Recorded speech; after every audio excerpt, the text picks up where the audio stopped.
Black Star Network is here. Hold no punches! I'm real revolutionary right now. Black power. Support this man, Black Media. He makes sure that our stories are told. Thank you for being the voice of Black America, Roland. Stay black. I love y'all. All momentum we have now, we have to keep this going. The video looks phenomenal. See, this difference between Black Star Network and Black-owned media and something like CNN. You can't be Black-owned media and be scared. It's time to be smart. Bring your eyeballs home. You dig?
Tuesday, March 29, 2023, coming up on Roland Martin Unfiltered, streaming live on the Black Star Network. The Mississippi community of Rolling Fork is trying to recover from Friday's deadly tornado that killed 25 people across the state. We will speak with the Department of Homeland Security Center for Faith-Based and Neighborhood Partnerships Director about what is happening in the recovery efforts. After a failed presidential run in 2016, former New Jersey Governor Chris Christie thinks he can become president in 2024, and he says he will take on Donald Trump. Dude, stop lying. No, you not. You know this. Irvo Otieno's funeral was held today in Virginia. We will show you what his family attorney, Ben Crump, said at the service, and how the family continues fighting for justice. Also, a new video shows the hours that led up to his death. We will share the security footage that contradicts what deputies reported about his behavior. In our Tech Talk segment, an an e-learning platform making learning more interactive and personalized through cutting-edge technology. We'll have the CEO of Skilldora right here on the show. It's time to bring the funk. Oh, also, of course, Vice President Kamala Harris is still leaves Ghana. We'll show you what happened with her trip, where she's off to next. It's time to bring the funk. I'm Roland Martin Unfiltered on the Black Star Network. Let's go. He's got it. Whatever the miss, he's on it.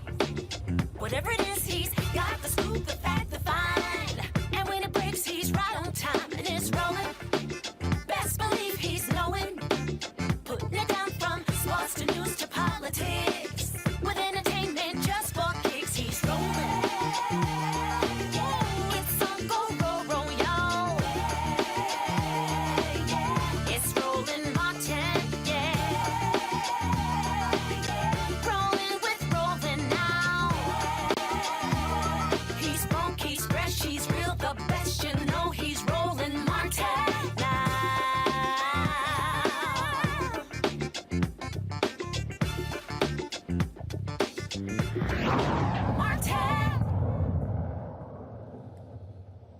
All right, folks, a tornado levels a Mississippi community. 25 folks are dead across the state. Hundreds of buildings and homes were destroyed. An E4 tornado rips through the Rolling Fork community of just over 1,800 people, 1,400 of whom are African American, leaving a trail of destruction for residents to piece back together. Rolling Fork is about 85 miles northwest of Jackson, Mississippi. Here are satellite images of Rolling Fork before and after the tornado. Look at the massive piles of debris people are sifting through,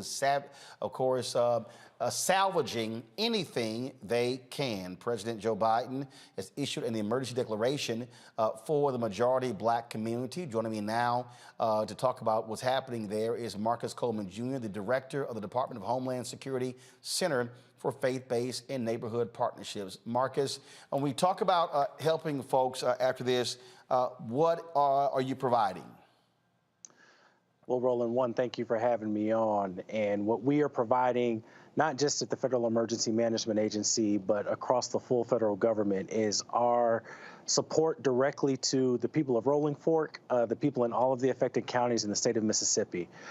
President Biden signed the declaration, as you mentioned. What that means for individuals and families, if they call 1-800-621-3362 or go to disasterassistance.gov, they can jumpstart their road to recovery now. That is the number, and that is the process that unlocks federal resources for individuals and families. But we recognize, right, like you mentioned, this happened about an hour and a half north of Jackson. When I was with the Administrator Criswell, and Secretary Mayorkas in Rolling Fork on Sunday, what we knew immediately is we needed to get to people and to families where they were. So we have disaster survivor assistance teams from FEMA, not just in the shelters, not just in the communities, but making sure that we're working with faith leaders, community leaders to get to the people in need. And so again, for those that are listening and have friends and loved ones, they can call 1-800-621-3362. But we are leaving no option unturned to make sure that every affected individual can get access to the benefits available from FEMA. And we continue to work across a broad coalition of interagency and non-government partners to make sure that we're able to meet the immediate and the unfortunate long-term needs. Okay, when you say assistance, what are we talking about here? Very practically. So we're talking about assistance to help with home repairs if we have, or folks that need rental assistance, people that need transitional shelter assistance. And so when we think about people that have to stay in hotels, stay in lodging, we met with many survivors who lost everything. And so what we recognize and know is that, right, they're going to need all the support that they can get, not just in the days and hours of today, but in the weeks and months ahead. And so, again, 1-800-621-3362 starts the process. And what you're going to see is you're going to see a few federal agencies that are doing deep work in the community. When we were there with the administrator and the secretary, we also had the U.S. Department of Agriculture State Director present, Congressman Benny Thompson, the governor, full congressional delegation, everyone focused on making sure the unique needs of Rolling Fork and all of the impacted counties were met. But from FEMA's perspective, one of the big things right now is making sure people get registered to access individual assistance. Small business owners, again, we're talking about rural areas, agribusiness, many Black farmers also can access resources, not just through FEMA, but through the Small Business Administration, who was also on the ground with us in Rolling Fork, and is making sure now that people are able to also get back any economic injury they received as a result of these tornadoes. Obviously 25 folks have been killed, and so what's the number of people who are displaced? So when we were in Rolling Fork with the mayor, man, we saw an entire neighborhood gone. And so in terms of specific numbers displaced, I can't give you an exact number, but what we recognize is that this was a traumatizing event for many, and the damage went from complete and total loss of house to there might be some significant damage where it may not be safe to be in their home. Recognizing that many of the individuals and families that have been displaced or might have issues related to access and functional needs, which includes access to medical devices, medical equipment.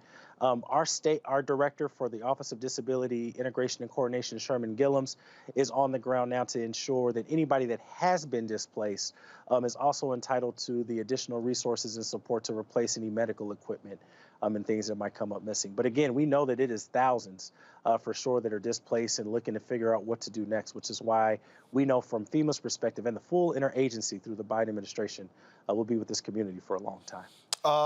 When you mention obviously help for homeowners, for business owners, do they also go through the Department of Homeland Security, or do they go through Commerce? How's that work? So for business owners or small business owners, we want to make sure that you're connecting with the Small Business Administration. Again, because this was a predominantly rural community, we're talking about USDA as well. Department of Commerce absolutely is going to be a part of some of the formula to build the road to recovery. I think most importantly for us, from the FEMA perspective, we actually have the ability to convene and coordinate federal interagency partners. So every federal government agency we're mentioning is going to be coming together and more because we realize, right, these are whole lives and whole communities that are upended, and we need a whole of government and whole community support, which is why I am so thankful for some of our non-government partners. I've been on the phone with Bray Connor from the National Association for the Advancement of Colored People, talked to folks associated with John Hope Bryant's Operation Hope that provides disaster recovery support services, and Chauncia Willis from the Institute for Diversity and Inclusion and Emergency Management. These are some of the external partners that are helping us make sure that we are mindful and thoughtful to the unique needs of communities that are impacted, again, from a whole community perspective, and making sure we provide a whole of government federal response to the states and to the counties. All right, then. We certainly appreciate it. Thank you so very much for joining us, Marcus. Thank you very much, sir. All right, folks, got to go to a break. We come back more on Roland Martin Unfiltered on the Black Star Network. First of all, support us in what we do. Download our app, Apple phone, Android phone, Apple TV, Android TV, Roku, Amazon Fire TV, Xbox One, Samsung Smart TV. If you're watching on YouTube, hit the like button, y'all. I see y'all commenting. Hit that like button as well. And, of course, be sure to watch us on Amazon News, our 24-hour streaming channel. If you got Amazon Fire, click Amazon News, and you can watch not only this show, but all of our content continuously without interruption. You're watching the Black Star Network. Back in a moment. Hatred on the streets, a horrific scene, a white nationalist rally that descended into deadly violence. White people are losing their damn minds. As an angry pro-Trump mob storms the U.S. Capitol, we've seen shots. We're about to see the rise of what I call white minority resistance. We have seen white folks in this country who simply cannot tolerate black folks voting. I think what we're seeing is the inevitable result of violent denial. This is part of American history. Every time that people of color have made progress, whether real or symbolic, there has been what Carol Anderson at Emory University calls white rage as a backlash. This is the rise of the Proud Boys and the Boogaloo Boys. America, there's going to be more of this. Here's all the Proud Boys, guys. This country is getting increasingly racist in its behaviors and its attitudes because of the fear of white people. The fear that they're taking our jobs, they're taking our resources, they're taking our women. This is white fear.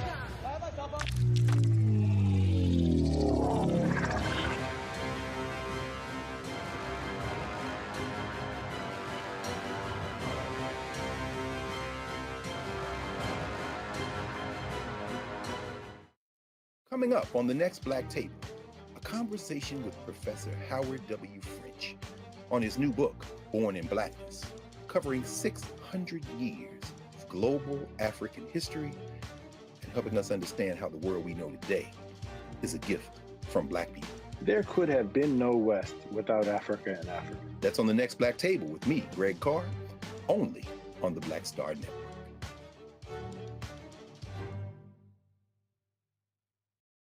It's Kim Whitley. Yo, what's up? This your boy Ice Cube. Hey, yo, Peace World. What's going on? It's the Love King of R&B, Raheem Devon, and you're watching Roland Martin, Unfiltered.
All right, folks, welcome back to Roland Martin Unfiltered on the Black Star Network. So, you gotta love all of these Republicans who now they want to talk big and bad about Donald Trump. And who's really running his mouth more than anybody else is, Lord have mercy, Chris Christie. Man, we all remember how Trump just punked him. In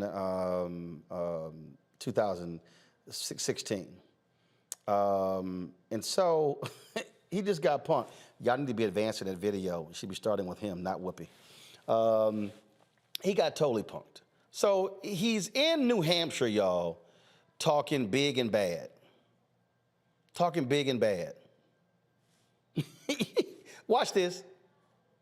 To go, I am your retribution. Guess what, everybody? No thanks. He doesn't want to be my retribution. That's baloney. The only person he cares about is him. You better have somebody on that stage who can do to him what I did to Marco. Because that's the only thing that's going to defeat Donald Trump. And that means you got to have the skill to do it. And that means you have to be fearless. Because he will come back and right at you. What did he do to Marco? It's like a horror movie.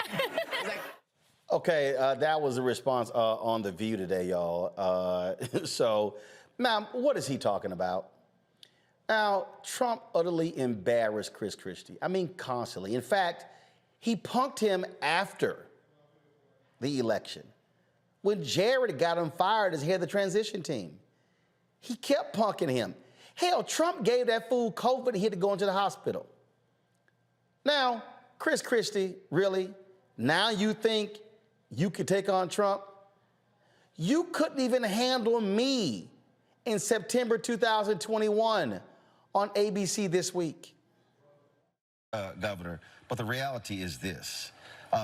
You have to admit, Sarah, you have to admit the role that you played in putting the person in leadership who is driving conspiracy theories. It's one thing to condemn them after the fact, but you have to own up to the role that you played in putting the person in power. The time we both ran campaigns against No. Let me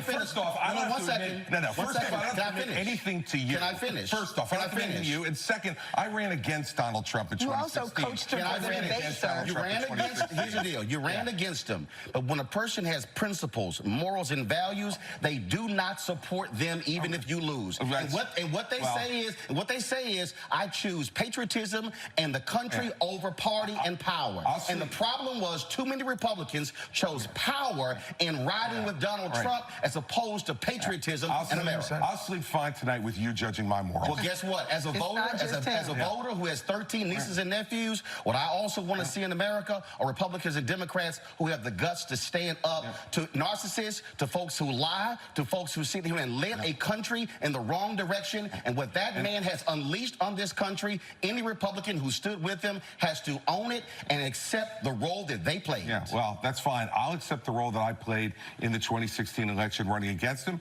and I'll accept the role... Let him finish his point now. Let him finish his point. And I'll accept the role that I played in my belief that Hillary Clinton was not the right person to be president. We all get to make choices, Roland, in this democracy. I made my choice. I'm on record of my choice, and I'm not walking away from my choice. But it does not preclude me from being able to be critical when the person that I did support does things that I am against. And so this false choice that you're trying to set up, it's a false choice and one that the American people are not going to buy either. Roland, let me just press one other point. Right now, I would argue that the fact that so many Americans can't buy into simple facts is probably the biggest existential threat we face to our democracy. So when somebody speaks up for that, isn't it something to be praised? Facts are critically important. But again, when you support someone who said fake news, when you were truthful and then push that, then when you have the networks and the conservative radio talk show hosts, that whole echo chamber driving that's the problem. I am a native of Texas who is still registered there, and I am dealing with Greg Abbott and Dan Patrick, who is consistently lying and making things up, and you're dealing with that. I'm dealing with people who are changing textbooks, well, here's the deal. I have a very basic principle since I've been a journalist. If you do good, I'll talk about you. If you do bad, I'll talk about you. At the end of the day, I'll talk about you, and somebody has to say what others are afraid to say. Sarah, you get the last word. If you want to persuade the half the country that voted for Donald Trump in 2016 to move to your side, then you've got to stop villainizing them. You've got to stop having these conversations where everyone who is not with you is against you.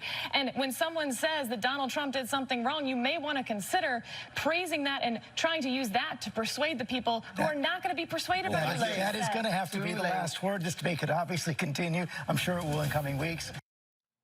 Lord, Chris Christie was so upset you thought I took his Krispy Kreme donut. He went complained to the ABC people. Oh, I felt he was complaining, said I got ambushed. He complained more than Umar Johnson did. It was dumb. No, Sarah, I'm not going to credit you for waking up when Chris Christie supported his reelection. He wanted him reelected. Let's go to my panel. I'm laughing at these people because they can't be taken seriously at all. At all. About anything. All right, Rebecca Carruthers, she joins us on our panel. Glad to have you here, Rebecca. She, of course, is Vice President, Fair Election Center. Robert Patillo hosts People, Passion, Politics, News and Talk, 1380 WAOK in Atlanta. Joe Richardson, civil rights attorney. I mean, here's the thing why I laugh at Robert. Chris Christie is going to wilt like a wet noodle under the vicious assault of Donald Trump. He did it before, and he'll do it again. Look, Chris Christie can't stand up to, as you said, Jared Kushner. I don't think this is a serious campaign or serious candidacy because what exactly has Chris Christie done since he left the governor's mansion in New Jersey? What exactly new credentials does he have to justify him being the president in 2024 or going forward? What support does he have? Who's going to bankroll or finance that campaign? He is yesterday's news in American politics, and Americans don't look backwards, they look forwards. And even looking backwards, he represents a Republican Party that no longer exists. The Republican Party that he is part of, that he is wants to appeal to, that is the party of John Boehner and Paul Ryan. That's the party of Mitt Romney. And a bygone era, those people are called rhinos now. Marjorie Taylor Greene runs this party now. Matt Gaetz, Lauren Boebert, Donald Trump. That is the MAGA party that is energizing the base. And Chris Christie, he used to be seen as kind of a moderate voice in American politics, but now he's seen as being simply wishy-washy, going along with whoever is in charge. One day you're meeting with Obama because of Hurricane Sandy. The next day you're following around Donald Trump like a lost puppy. He has no political waters going forward. And I think it'll be, if he does announce, it'll be comical how quickly he falls out of the race. The problem here, Rebecca, is they don't want to say it like it is. They don't want to call him a liar. They don't want to say he's a fraud. In fact, maybe if they go back and replay their comments when they ran in 2015 and call it that now, they might have some credibility. Well, here's the issue here is that Chris Christie isn't showing leadership. Quite frankly, going after Marco Rubio at this point is punching down, is not punching up. Marco Rubio is not the standard bearer for the Republican Party. He's not going to see the inside of the Oval Office unless he has a visitor badge on. Like, he's not going to be president. So to go after Marco Rubio instead of the now front runners to run for president on the Republican side in 2024, like Governor DeSantis and former President Donald Trump, it simply doesn't make sense. And even for him wanting to have brownie points because he spoke truth to power in that moment when he was very critical of the type of president that Donald Trump was going to be. And then turns out that he was the type of president that Christie attacked or forecasted for Trump to be. It simply doesn't make sense. So the other thing about Chris Christie is that in 2016, he didn't appeal to Republicans in the presidential primary. I really don't see what the difference is between 2016 and 2024. And I don't understand why he's punching down. He should go take the fight to Trump because Trump is the standard bearer for the party right now. See, the thing here, Joe, is they're gutless. They're gutless. And the thing that I'm laughing about, I mean, and I really am, is because they're scared of his followers. They're scared. And they're not going to sit here and challenge him. They're not going to call him a liar. You know why? Because it's going to be a little hard to say, oh, he's a liar. Oh, but I supported that liar. I stood with that liar. I mean, you got Tim Scott, Senator Tim Scott, talking about he running. What he gonna say when he praised the liar? They defended the liar. They voted not to impeach the liar. They have no credibility, Joe. That's right. I mean, when it comes down to it, here's what they should have done. A bunch of them should have got together and said, look, we're going to get rid of him right now. And the people are upset. His base will be upset for a minute, but they'll come back around when he's not on the ballot.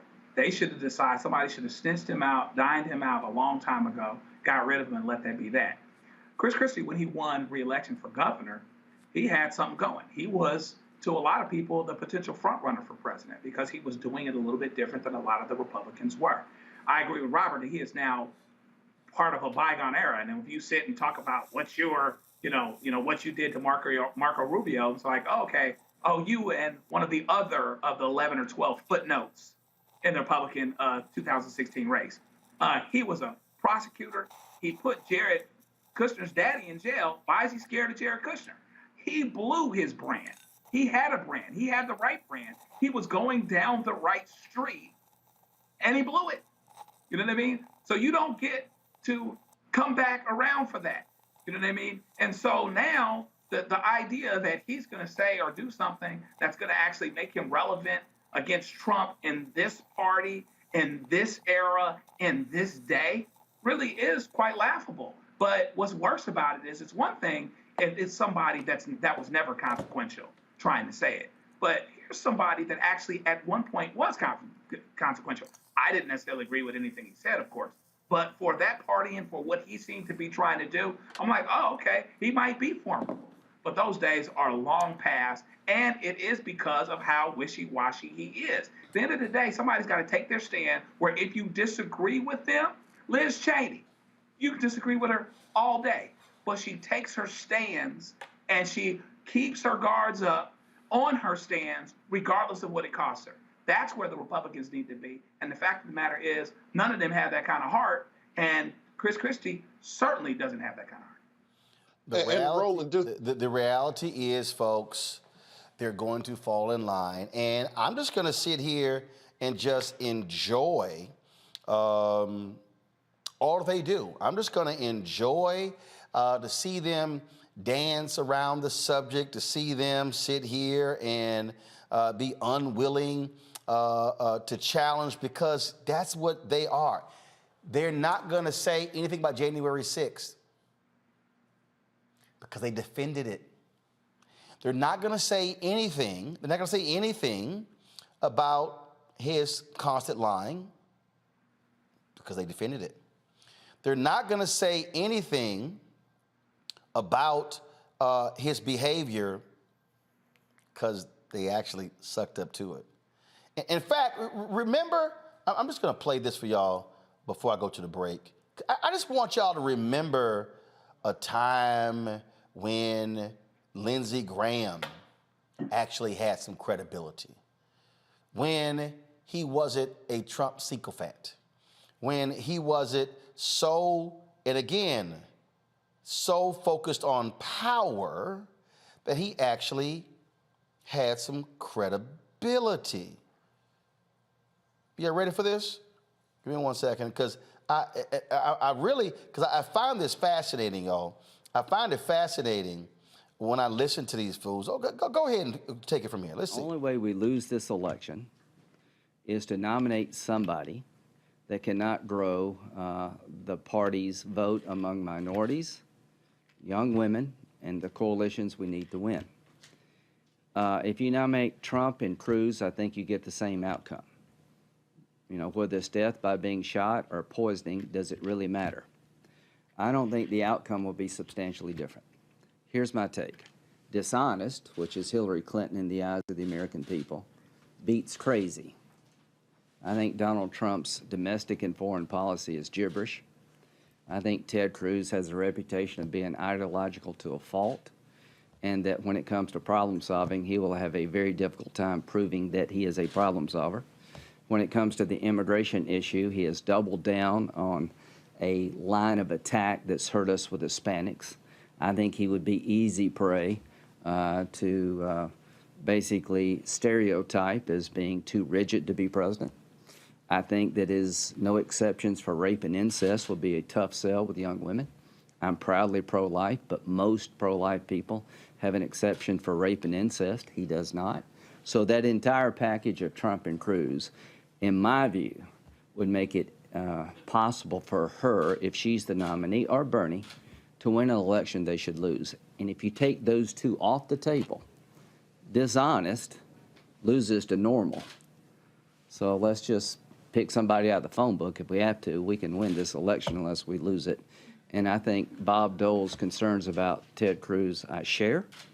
I don't know to the extent of the loss, but I just really do believe that he would be easily demagogued, he'd be easily portrayed as somebody not ready to be president of the United States, not having the temperament, the judgment. And what has he done as a senator? He's best known for running down the Republican Party, not building up the country. Well, that's what Graham said then. And then what did he do for 4 years? Kiss Trump's ass. What did I say?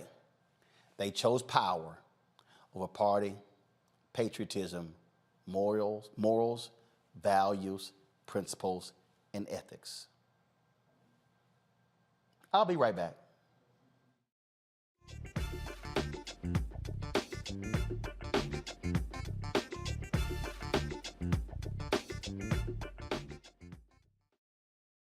When you talk about blackness and what happens in black culture, we're about covering these things that matter to us, speaking to our issues and concerns. This is a genuine people-powered movement. There's a lot of stuff that we're not getting. You get it, and you spread the word. We wish to plead our own cause.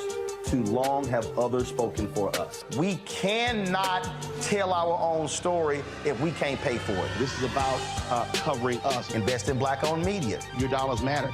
We don't have to keep asking them to cover our stuff. So please support us in what we do, folks. We want to hit 2,000 people, $50 this month, raise $100,000. We're behind 100,000, so we want to hit that. Your money makes this possible. Checks and money orders go to P.O. Box 57196, Washington, D.C. 20037-0196.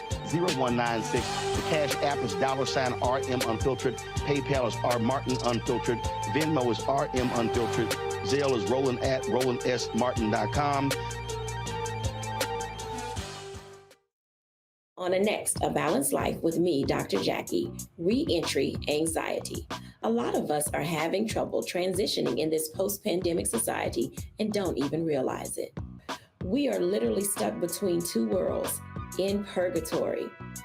How to get out of purgatory and regain your footing and balance. What emotions they're feeling and being able to label them, because as soon as you label an emotion, it's easier to self-regulate. It's easier to manage that emotion. The next, A Balanced Life on Black Star Network.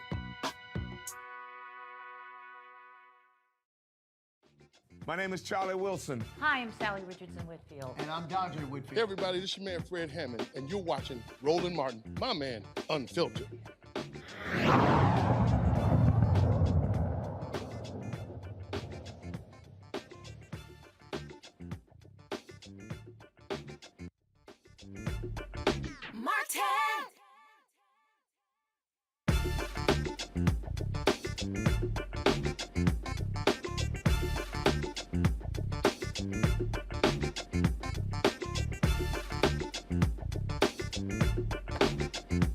Today, hundreds filed into a church in Chesterfield, Virginia, to remember the life of Irvo Otieno, the black man killed earlier this month while in police custody in Virginia. Otieno's family and friends shared memories of him and expressed their grief and pain at his loss. His family wanted folks to remember him as he lived, not the tragic way in which he died.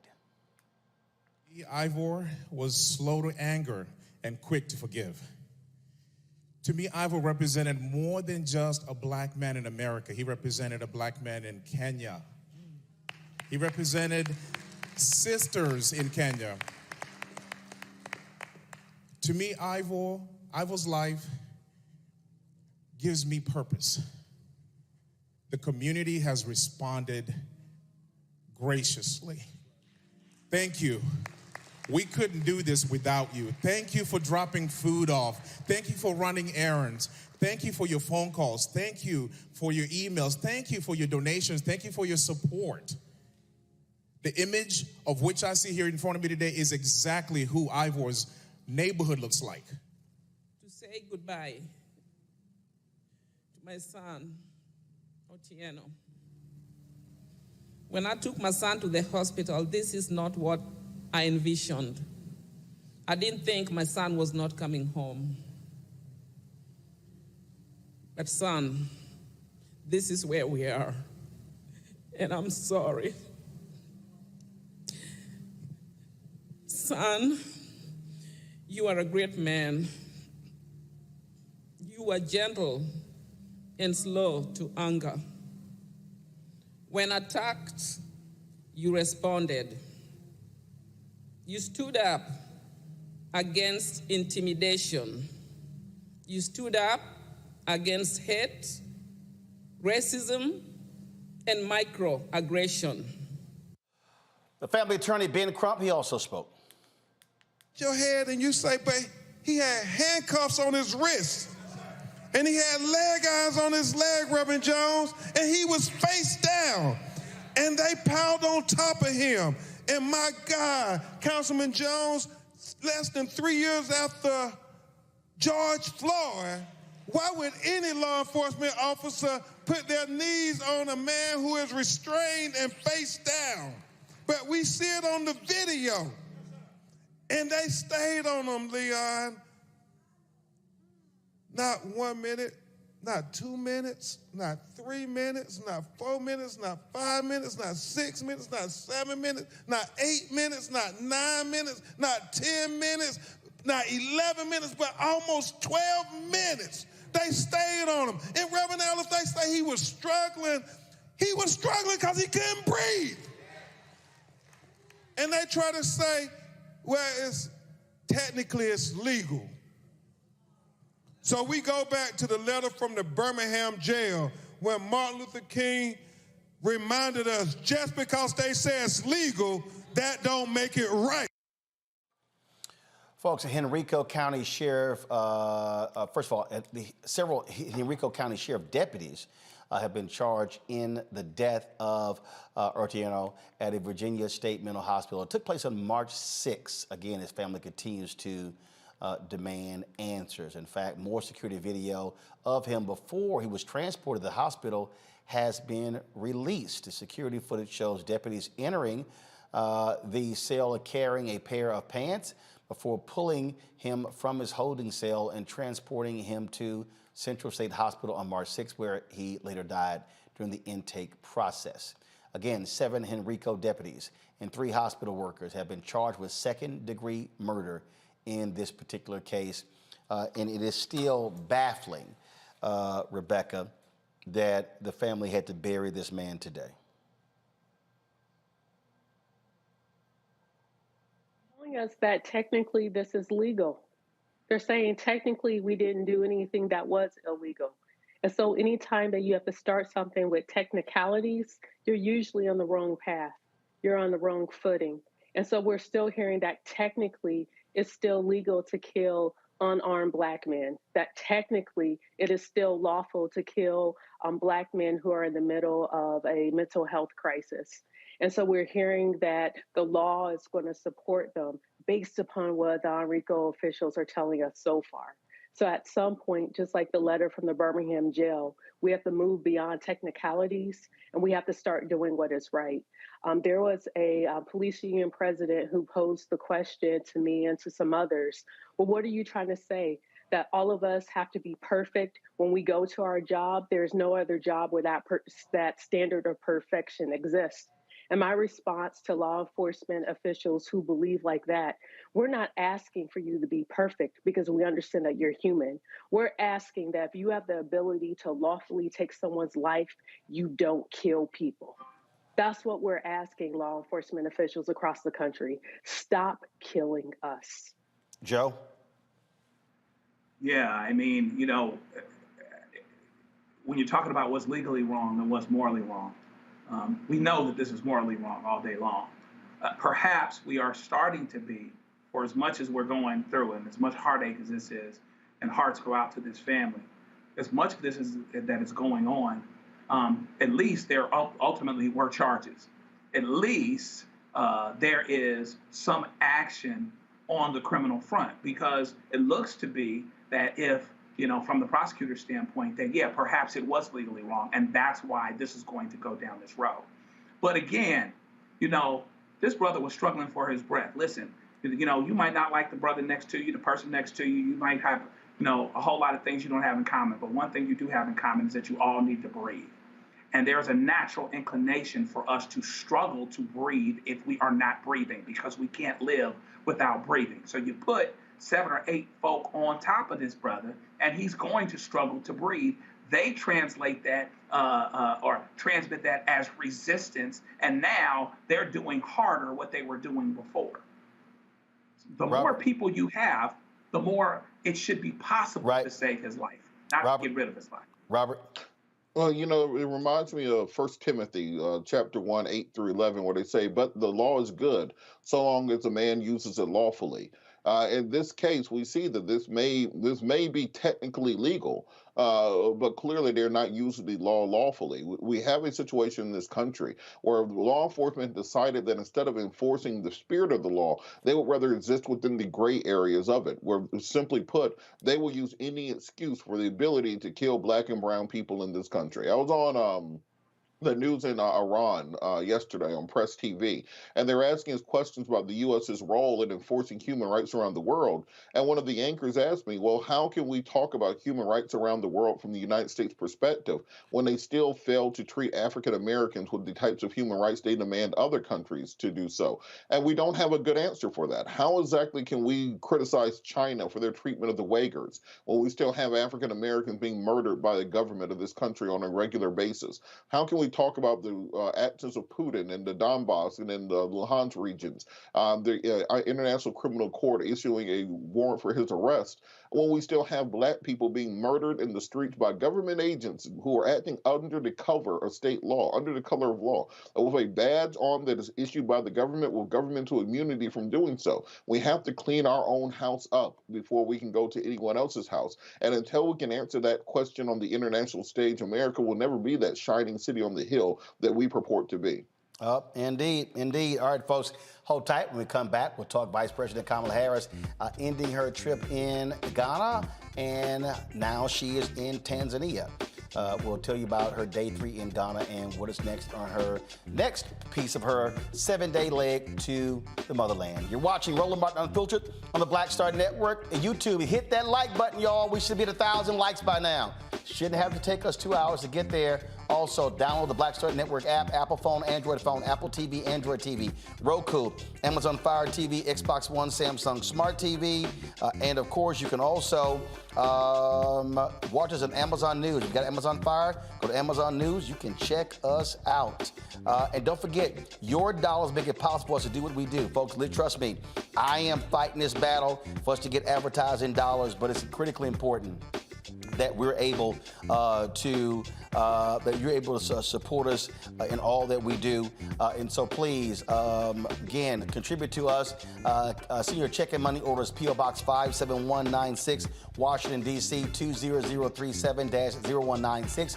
Cash App, $RM Unfiltered. PayPal, R Martin Unfiltered. Venmo is RM Unfiltered. And Zelle is Roland at RolandSMartin.com, Roland at RolandMartinUnfiltered.com.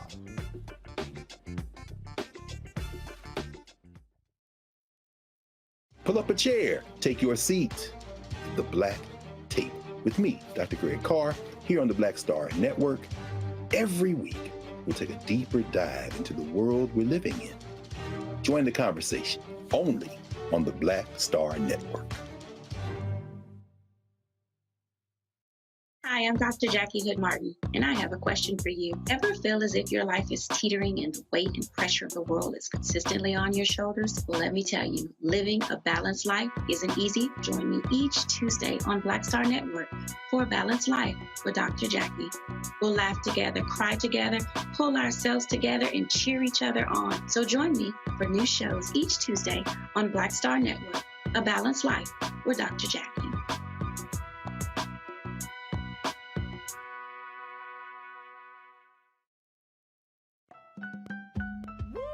We're all impacted by the culture, whether we know it or not. From politics to music and entertainment, it's a huge part of our lives, and we're going to talk about it every day right here on The Culture with me, Faraji Muhammad, only on the Black Star Network.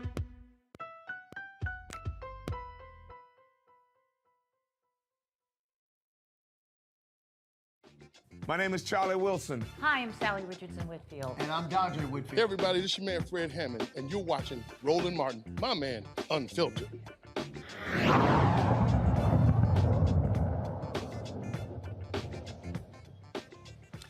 All right, folks, Vice President Kamala Harris has ended her initial stop in Ghana.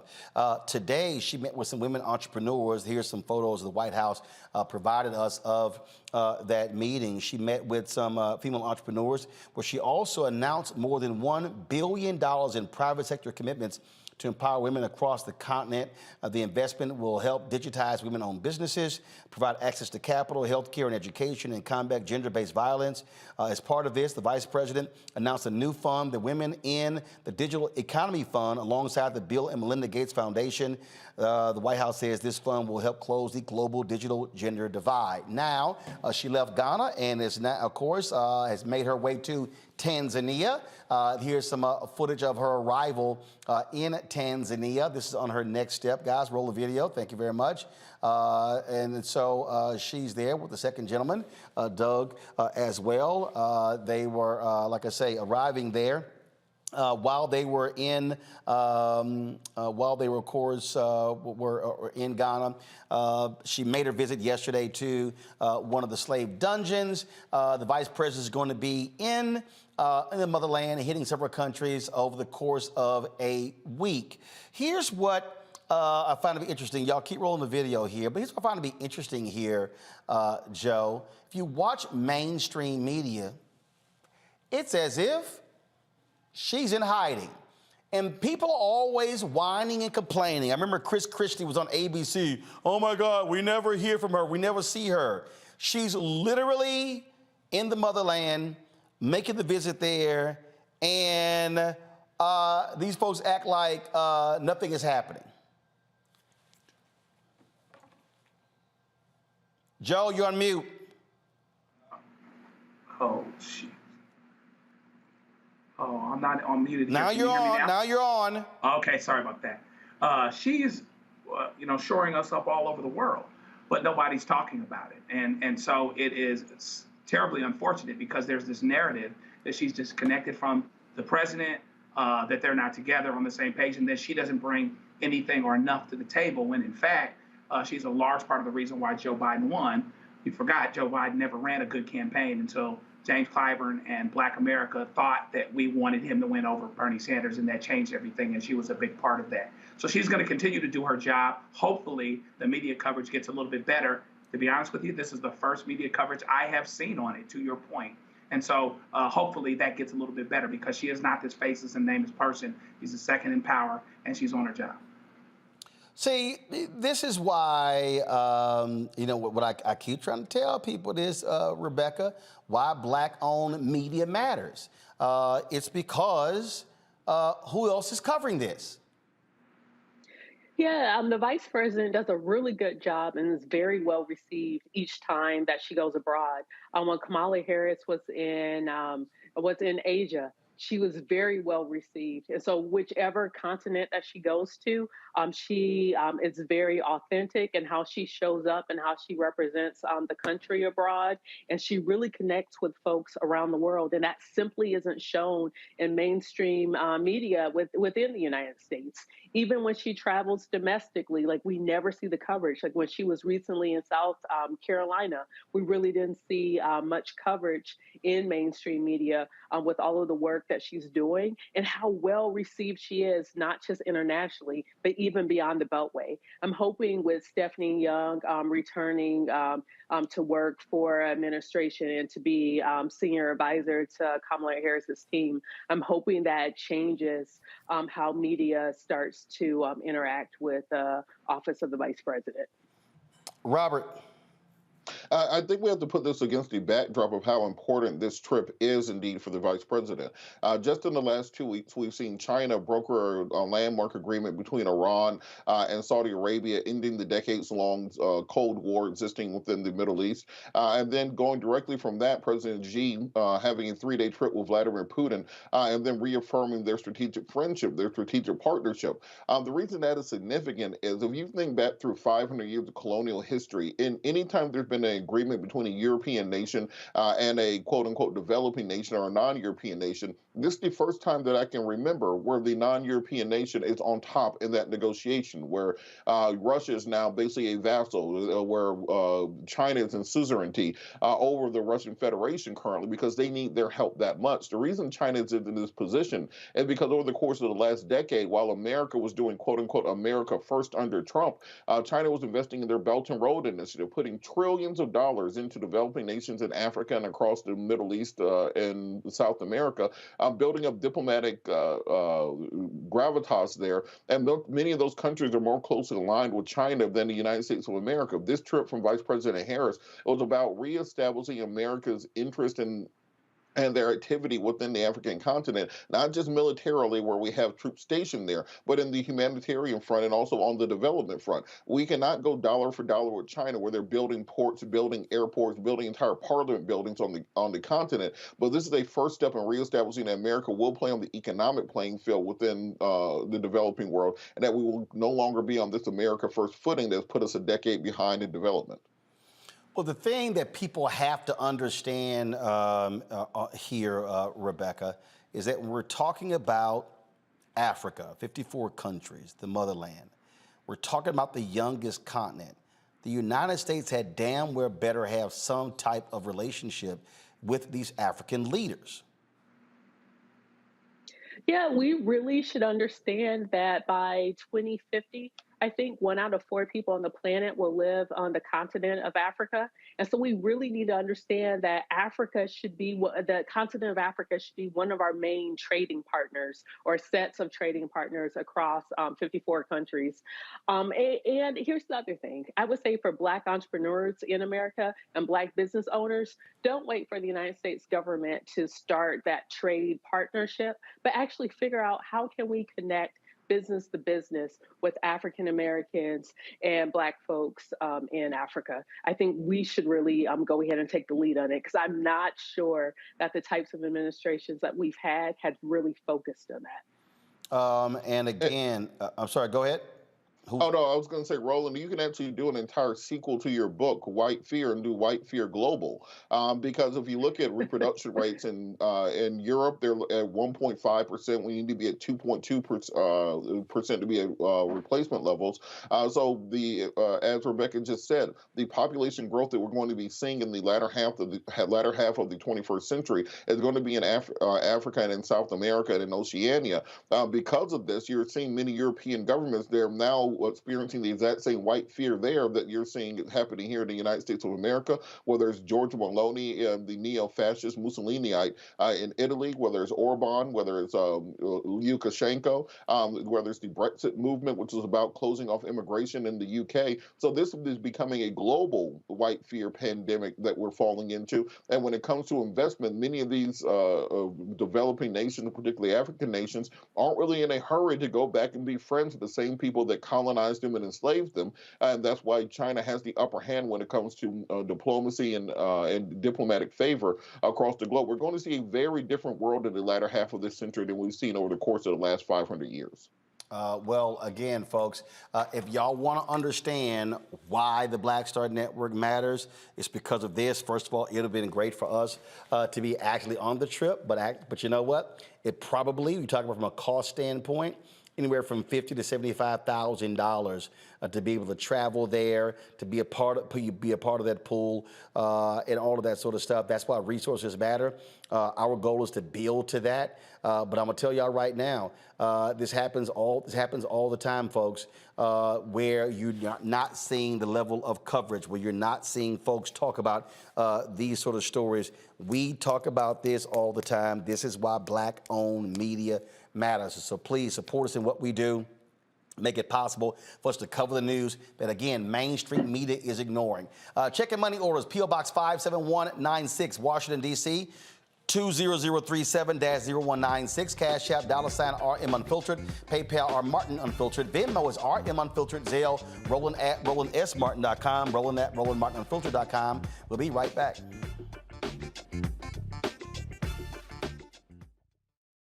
Hatred on the streets, a horrific scene, a white nationalist rally that descended into deadly violence. White people are losing their damn minds. As an angry pro-Trump mob storms the U.S. Capitol, we've seen shootings. We're about to see the rise of what I call white minority resistance. We have seen white folks in this country who simply cannot tolerate Black folks voting. I think what we're seeing is the inevitable result of violent denial. This is part of American history. Every time that people of color have made progress, whether real or symbolic, there has been what Carol Anderson at Emory University calls white rage as a backlash. This is the rise of the Proud Boys and the Boogaloo Boys. America, there's going to be more of this. Here's all the Proud Boys, guys. This country is getting increasingly racist in its behaviors and its attitudes because of the fear of white people. The fear that they're taking our jobs, they're taking our resources, they're taking our women. This is white fear.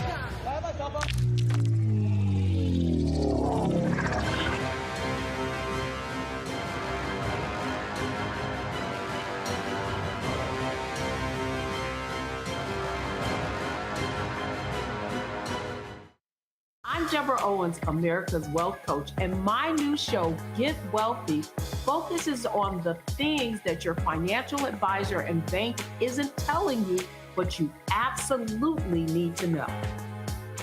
So watch Get Wealthy on the Black Star Network.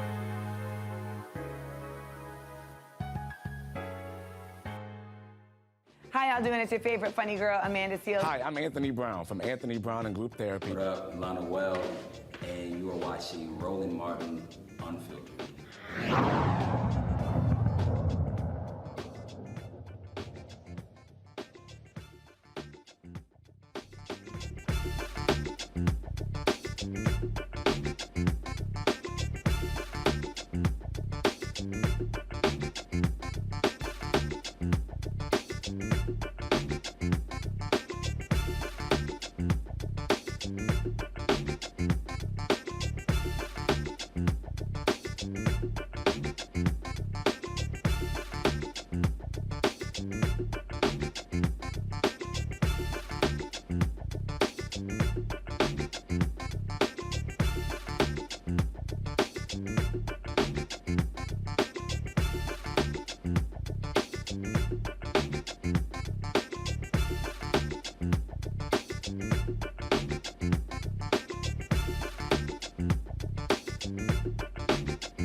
Survivors of the 2015 shooting at Mother Emanuel in Charleston, South Carolina, they are fighting for a hate crimes bill there in the Palmetto State. That's right. The Senate's, first of all, the Clementa C. Pinckney Hate Crimes Act would expand the definition of a hate crime to include crimes based on sexual orientation, gender, and disability.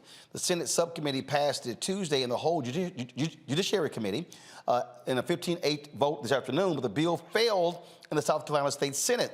The bill has been introduced multiple times, but has not passed due to resistance from legislators, arguing that existing laws are sufficient and would impede freedom of speech. Really? Survivors of the shooting believe that a hate crime bill would provide a more significant deterrent and message that hate crimes will not be tolerated in the state. South Carolina Republicans are considering a version filed in the Senate that includes a definition of sex and a statement that nothing in the bill could violate freedom of speech. Really? Really, Robert? We're talking about hate crimes bill. And these folks talking about freedom of speech? Really?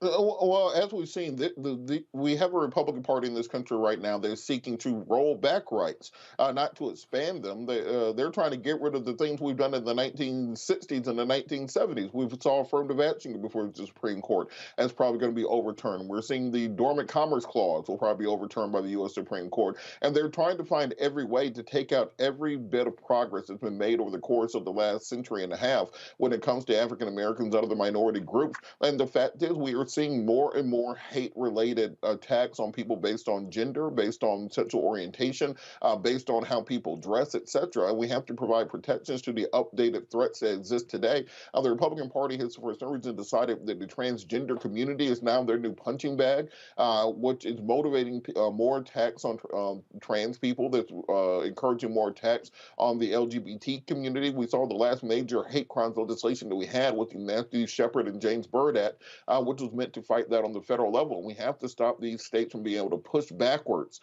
when it comes to these rights, as opposed to expanding them going forward to provide additional protections.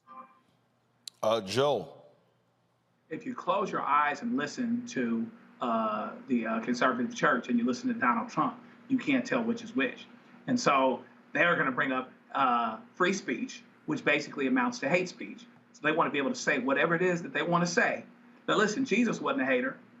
He had a stance for sure. He wasn't a hater. There would be no confusion if what they were doing and what they were saying was in the right spirit and from the right place. And so here we are again, protecting, people that do mass shootings for racial reasons, like what happened in Charleston a few years ago with Brother Pinkney, protecting people that would say things that would instill hate, etc. All under the name of the Lord. Oh, let's protect free speech. So we'll see. Where there's a will, there's a way. And if there's a will, we'll see it coming out. But the fact of the matter is, we can close our eyes, listen to them, listen to Trump, and there's no difference. And they are aligned with him and aligned with hate. And so there you are. Rebecca. Roland, I'm so confused. I thought these were the very people who believed in personal responsibility. Look, there's free speech in this country. You can say whatever it is that you want to say, but it doesn't mean that there aren't consequences to what you're saying. So what it sounds like, these people just don't want to have to deal with the consequences of the quiet parts that people used to not say out loud, or maybe they were too politically correct to say out loud. Now they're saying it out loud, and now they don't understand why people are reacting negatively to the vile speech and the hateful speech that they're spewing. Like, I really want to ask these people, what happened to personal responsibility? Say what you want, but be responsible with what you're saying, understanding that there's consequences to everything that you say. So I just don't understand. It's like, take personal accountability then. Well, again, it shows you exactly what you're dealing with in South Carolina, where for the longest they didn't want to bring that Confederate flag down, and it only took 9 black people getting shot and killed in a church, including one of their fellow legislators, for them to finally go, you know what, we might want to go ahead and do this. But it goes to show you how screwed up Republicans are in that state, and it's really a doggone shame. And I just really wish black folks would use the power of our vote. If we voted our numbers there, trust me, we could kick a bunch of them out of office if we use the power of our vote. All right, folks, the House Oversight Committee held a hearing examining crime and city management before voting on the D.C. police accountability legislation. The House Oversight Committee hearing addressed some of the district's police reform bills that D.C. leaders began passing in 2020 after the death of George Floyd. The Oversight Committee may block the bill aimed at increasing police accountability and improving community relationships with law enforcement in D.C. Here's some of the BS we heard from Republicans on the Hill. 105 D.C. officials have not carried out their responsibility to serve their citizens. Therefore, our committee must fulfill its responsibility to conduct oversight of the District of Columbia. We have a tall task today examining D.C.'s failures. The crime statistics alone are shocking. According to the D.C. Metropolitan Police Department, carjackings in the district have increased 105% compared to this time last year. 56% of these carjackings are committed by juveniles. Total property crime is... Constitutional scholars urged Congress to admit D.C. to the Union, explaining in a letter that, and here I'm quoting, there is no constitutional barrier, end quote, to admitting the state of Washington Douglas Commonwealth. In 2016, D.C. held a referendum on statehood. What percentage of D.C. residents voted in favor of statehood? You know, Congressman, I don't remember whether it was 80 or 85%, but it was somewhere around there. Yeah, well, it was around that. It was 86%. The people of the District of Columbia want statehood. They want voting representation in Congress. They want to govern themselves like everybody else in this country.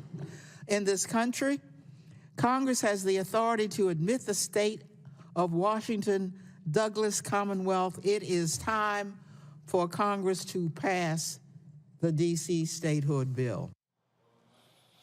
Well, it goes to show you what happens when they still want to tell black people what to do here in D.C. Now, the bill includes provisions such as requiring body cameras on officers, banning chokeholds and no-knock warrants, and mandating de-escalation training for police. In a historic move, Republicans have brought back-to-back resolutions disapproving various D.C. bills, which is rare, only happening 3 times in the past 3 decades. A month ago, the GOP-led Oversight Committee was also expected to advance a disapproval resolution seeking to overturn D.C.'s Comprehensive Policing and Justice Reform Act. Republicans argue that the bill would increase crime. The bill could move to the House floor for a vote. This is all. I just love these people who always talk about local control, Rebecca, except when it comes to D.C. Well, Roland, it's not even just D.C. Any black jurisdiction in the country is now dealing with this. Or even when we think about black prosecutors that we now have across the South, like in Georgia, where we see now there's a piece of legislation that's advancing to the governor's desk that would have oversight for local prosecutors. We're seeing that happen de facto with state attorneys in Florida. So we see wherever black folks have power, then all of a sudden we're seeing that there are conservatives and there are members of the Republican Party who are saying, oh no, we don't want that type of power. Joe. Yeah, I mean, really, at the end of the day, they find their pragmatism, their inner pragmatism when it's time for looking for police accountability. D.C. government passes things related to that. And so now here comes Congress to have oversight and to break their only, regular rule about local government control. Meanwhile, the biggest crime that I saw take place in the last couple of years in D.C. was on January 6th.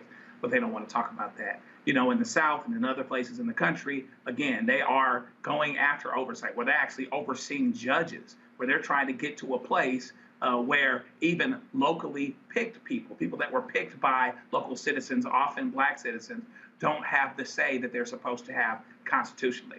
So it goes on and on and on, and I think we're going to continue to see it because of this fear, this white fear that you talked about, this fear of people being in charge of their own destiny, and how that shakes out, particularly as it pertains to making agencies and institutions accountable that they don't want to be accountable. Robert? It's interesting to me that this entire conversation that you hear from the Republican Party about, well, there's crime and there's carjackings, etc. But then when it comes to Donald Trump, all of a sudden, all that law and order talk goes out the window. Like, hey, you don't need to prosecute him for all the crimes that he did.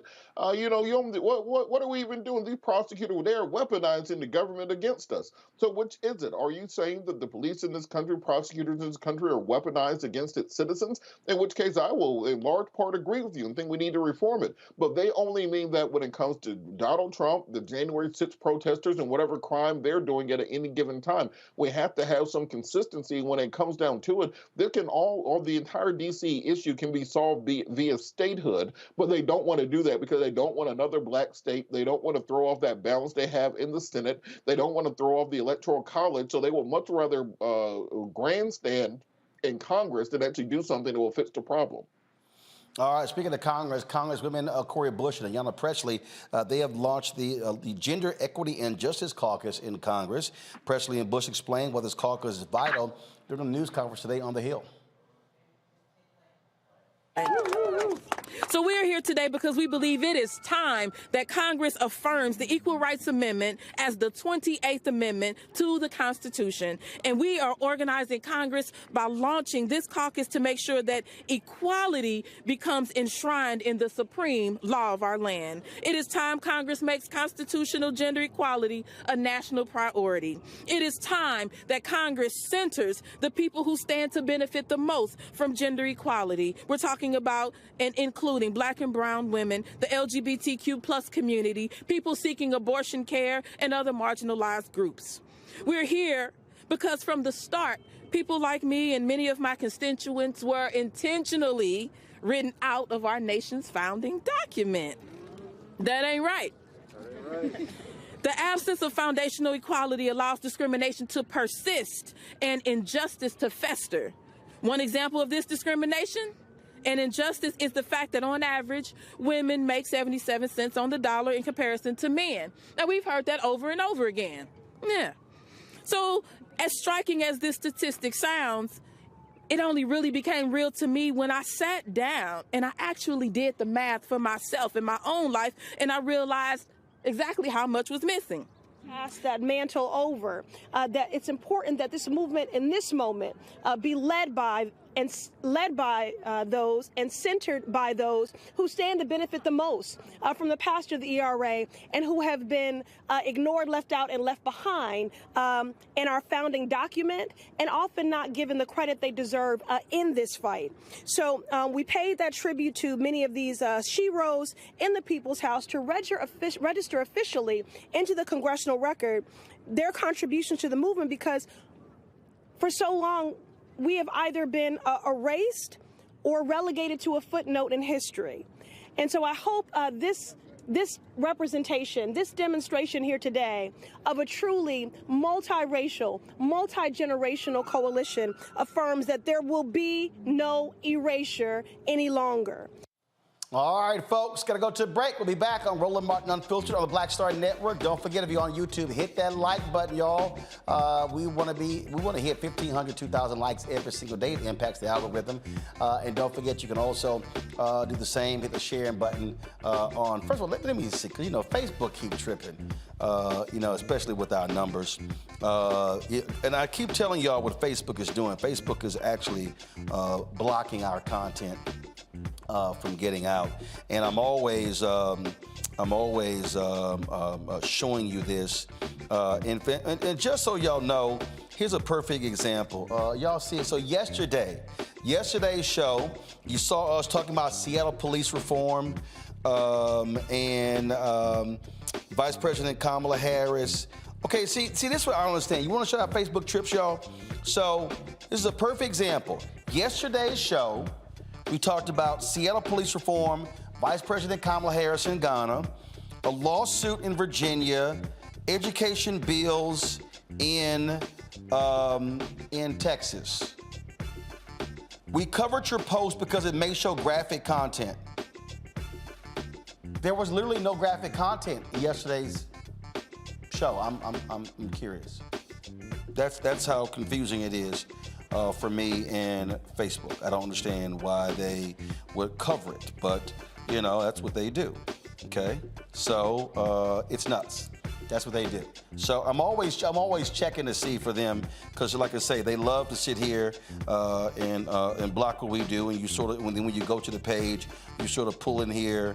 You pull up to see how many people are watching. And I told you they're blocking our content. So here's a perfect example. All right, go to it now. Right now, 80 people, 81 now are watching us on Facebook. Y'all, we got 1.3 million followers on Facebook. So Facebook is deliberately suppressing our content. And so they're not even letting our people know that we're even live. So just understand what happens with these various platforms. Now, if I go to our YouTube channel right now, give me 1 second. Don't go to it yet. I want to pull up. So right now we've got more than 1,700 on our YouTube channel. Don't pull it up yet because they got a. Let me take the AirPlay off. Well, I got to keep it on. So if you look at our YouTube channel, you'll see what they've got. I don't think you can see the chat room. About 1,700 who are watching our YouTube channel right now, and we've got 1 million subscribers on our YouTube channel. So what does that tell you? 1.03 million. What does that tell you about Facebook? That's why, y'all, we can't be beholden to these platforms.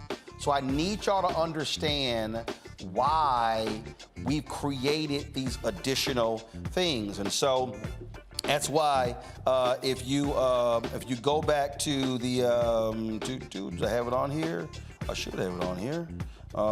So why do we create our Black Star Network app? We created our Black Star Network app so we aren't dependent upon a platform for being able to get to you. Let me say this again. Now, I'm going to tell y'all this because, again, I keep telling y'all how much stuff costs. So if you go to my phone here. So this is right now, so I'm on my iPhone. This is our Black Star Network app. Our Black Star Network app, y'all, cost us $161,000 a year. $161,000 a year. So when you hear me talking about making contributions and donations to our show, this is one of the things that we're actually paying for, $161,000 a year. We do this because we don't want to be in a situation where we are beholden to a platform. If Facebook is blocking our content, then you can't see our content. Follow me over here. This is also why we now have our 24-hour streaming channel on Amazon News. And so we go over here, so you'll see right here, okay? I'm in here, okay? So when I click, so when you go to Amazon News, so we launched our 24-hour streaming channel. And so on these fast channels, Amazon is a fast channel. They got Freevee, they've got Prime Video. You've got Philo, Fubo, Pluto, Zumo, Samsung TV Plus. You've got Vizio TV, LG. All of these are what are called fast channels. So fast channels are these streaming platforms that allow for you to watch your content. Well, guess what? If you go to Amazon News, we actually have our 24-hour streaming channel on Amazon News. And so when you go to Amazon News and you go down here and you go right across, you see ABC, NBC, CBS, Bloomberg, all of these people. Guess what you're going to see on here? Black Star Network. We're the only, so you see all of these networks that are down here. They're all here, okay? And so all these networks, we're here as well. You're talking about we're the only Black news and information network that is on here. When I go up to here, go back to news. When I go up to the top here, you'll see when I go to live. If I go down to live under my channels, you see the Griot down there, but then you see Black Star Network. So we're on here as well. But our OTT platform is important because we completely control our OTT platform. This is our way of getting our content out to our audience that we were not blocked by any platform. So we got 1.3 million people who follow me on Facebook, 1.03 million subscribers on YouTube. We would really prefer to have 1 million downloads of our app. That way, we're guaranteed to get our information out to you, and nobody is controlling us. And so your support matters. Check your money orders. Go to P.O. Box 57196, Washington, D.C. 20037-0196. Cash App is $RM Unfiltered. PayPal R Martin Unfiltered. Venmo is RM Unfiltered. Zelle, Roland at RolandSMartin.com. Roland at RolandMartinUnfiltered.com. We'll be right back.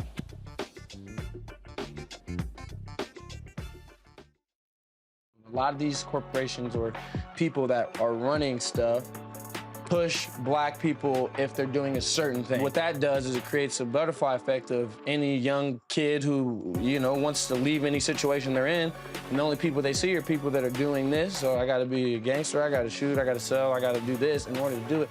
And it just becomes a cycle. But when someone comes around and is making we don't, they don't want to push it or put money into it. So that's definitely something I'm trying to fix too, is just show there's other avenues. You don't got to be a rapper, you don't got to be a ball player. You can be a country singer, you can be an opera singer, you can be a damn whatever, Showing the different avenues. And that is possible, and it's hard for people to realize it's possible until someone does it.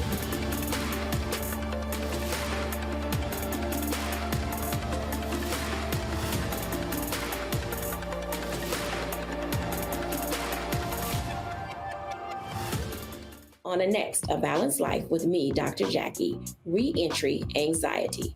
A lot of us are having trouble transitioning in this post-pandemic society and don't even realize it. We are literally stuck between two worlds, in purgatory.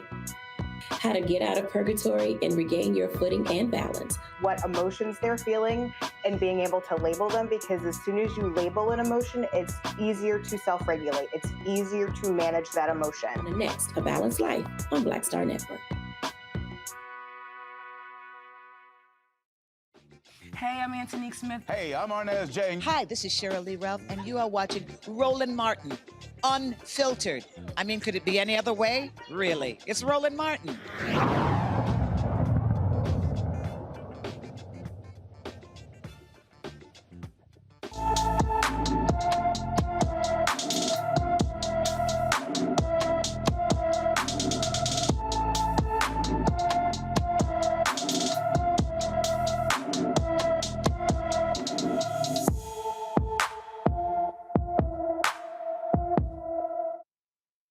Go. Kavia Hopewell has been missing from Knoxville, Tennessee since February 1st. The 17-year-old is 5 feet 10 inches tall, weighs 180 pounds with brown hair and brown eyes. She also has a nose piercing. Anyone with information about Kavia Hopewell is urged to call the Knox County, Tennessee Sheriff's Office at 865-215-2243, 865-215-2243. You know, we were talking about earlier, we were talking about, again, the Vice President's visit to the motherland and what's going on there. And the thing that continues to jump out, folks, when we talk about coverage, when we talk about issues that matter to us, is that we're operating in a world where we are not setting the tone. What I mean by that is we are not the ones who are in control of the messaging. Yesterday, I had an opportunity to visit with, there was a black press, a black media gathering. It was black-owned media, but also black journalists who work for mainstream media outlets, who had a roundtable with Secretary of HUD, Marsha Fudge. And the reason that was important is because the opportunity to find out what they're doing. And the thing here, Robert, is that there's so many things that are happening in the administration that you're not seeing on these other platforms. And it's why I keep saying to the Biden administration, I say this to governors, to mayors, and others, if you're waiting on mainstream media to cover it all, you're going to be waiting. Because the reality is, on television, they cover the same 3, 4, 5, 6 stories all damn day. And I'm like, what are you doing? And so when I'm out here talking about black-owned media and advertising, you know, I get these people, man, you out here always begging, but they don't understand.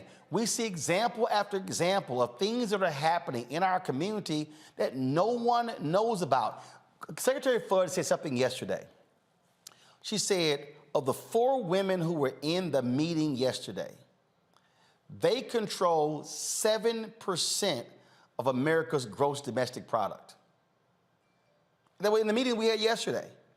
And so there are things that go on every day that we don't even know about, because if we don't have black radio and we don't have black newspapers, what we do here, we're not going to find out about what's happening, which is why Kathy Hughes had the statement, information is power.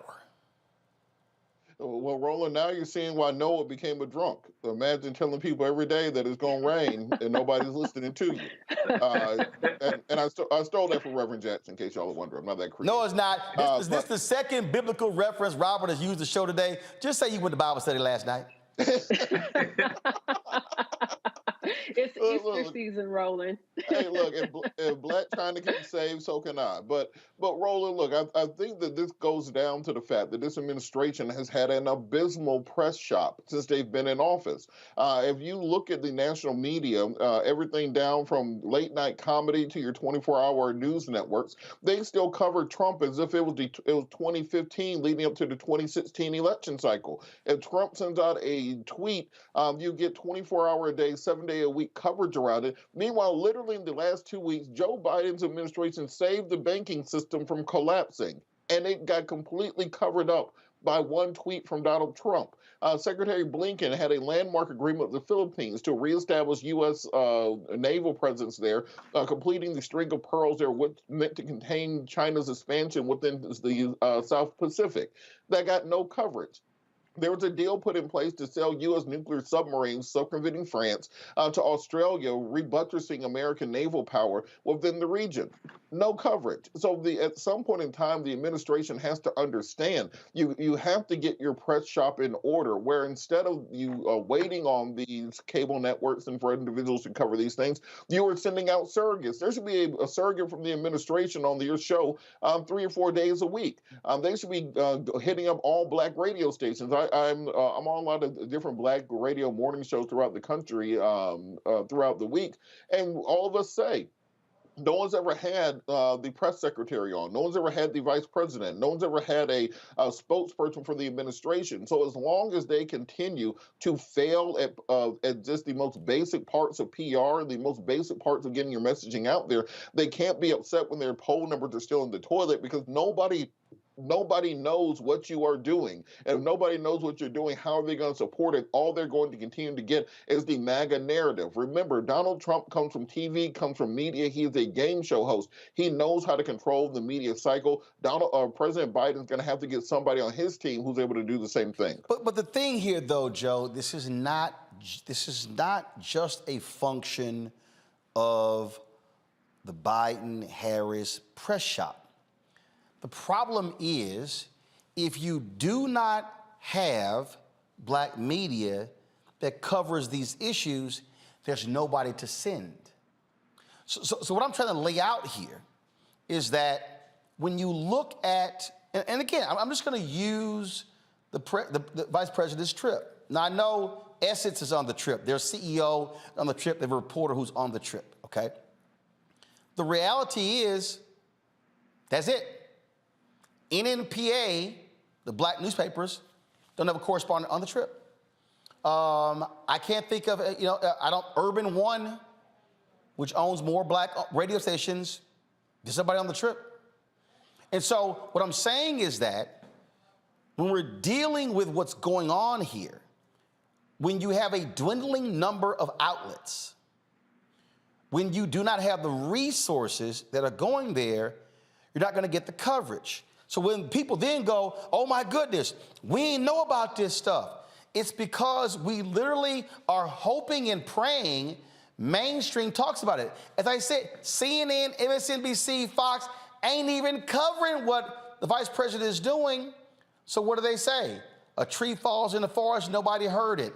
This is why I keep imploring our people, wherever our eyeballs are at, that's where the money is going to be. And as long as we keep giving our eyeballs to Love and Hip Hop, Real Housewives, money's going there, then we can't complain about, man, how do we not know about this stuff? It comes down to the money. If you don't get the ad money, you can't build and grow and sustain yourself. Go ahead. That's what Gwen Guthrie said in her songs. He said, my favorite part of it is no romance without finance, right? And so we have to have Black media to be able to build, because among other things, if we aren't there, our story's not getting told. I believe in, I tell my daughter, she's getting ready to start at a station actually in South Carolina. And I tell her, you got to be objective about the facts themselves, because the facts are the facts. But be subjective about the stories that actually need to be told. tell stories that aren't being told, stories about us when we're the growth segment, when we're getting bigger, when there are more of us, when we're doing things that are significant. The Vice President of the United States is thriving in a white institution and can't get a story told about what she's actually doing. And so we have to continue, and Trump, when my parents got serious with me, they would tell me that I was ungrateful. And every now and then I do the same thing with my daughter, and it works every time. I've never seen it fail. But Trump is as ungrateful as he can possibly be. The media made him. They made him. They follow him. They continue to follow him. He said, they're getting ready to arrest me on Tuesday. No indication they actually were. And everybody covered it like it was getting ready to be the apocalypse. Meanwhile, back at the ranch, all these things that are going on in the administration are going on, and nobody's talking about it. CNN's not talking about it, but they say breaking news at the top of every hour. MSNBC's not talking about it. Mainstream media is not talking about it. And so it's pretty frustrating to see that for where it is, but it underscores the importance of what we're talking about, because our stories don't get told unless we're there, unless we're at the table, and we're not going to be able to be at the table the way that we need to if we don't have the ad dollars to build and to grow. So I'm going to unpack this thing when we come back and with our Where's Our Money segment. And I'm going to mention a major company that everybody black has used their products. And we're asking, what does your black-owned media spend? We buying your stuff, but what are you doing? Wait till I show y'all what the name of this company. Oh, y'all know who this company is. But it's amazing. What are they doing with black-owned media? I'll explain. You're watching Roland Martin Unfiltered on the Black Star Network.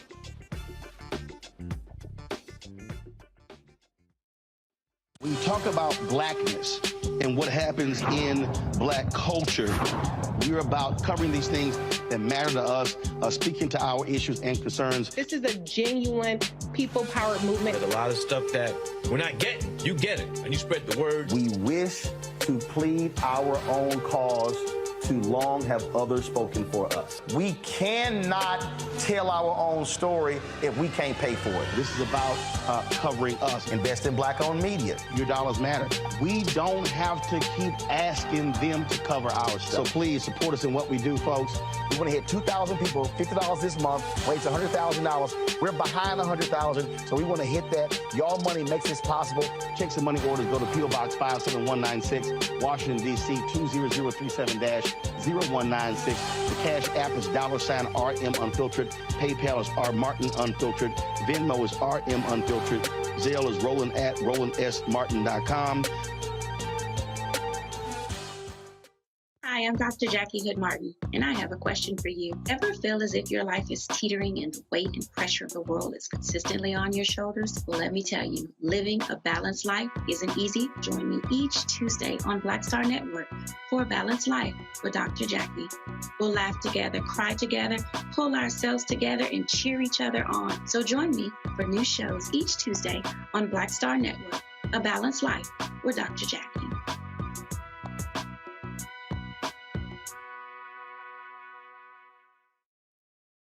Hey everybody, it's your girl Lunel. So what's up? This is your boy Earthquake. Hi, I'm Chaley Rose, and you're watching Roland Martin Unfiltered.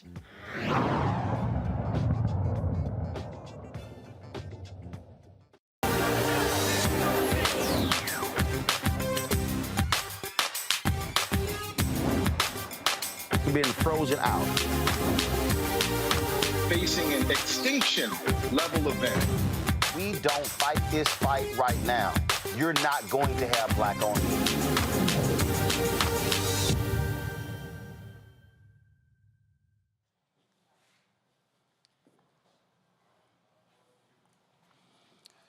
All right, folks, welcome back to Roland Martin Unfiltered. So, are you familiar with this company? Let's see here. Do y'all have it up? Okay, here we go.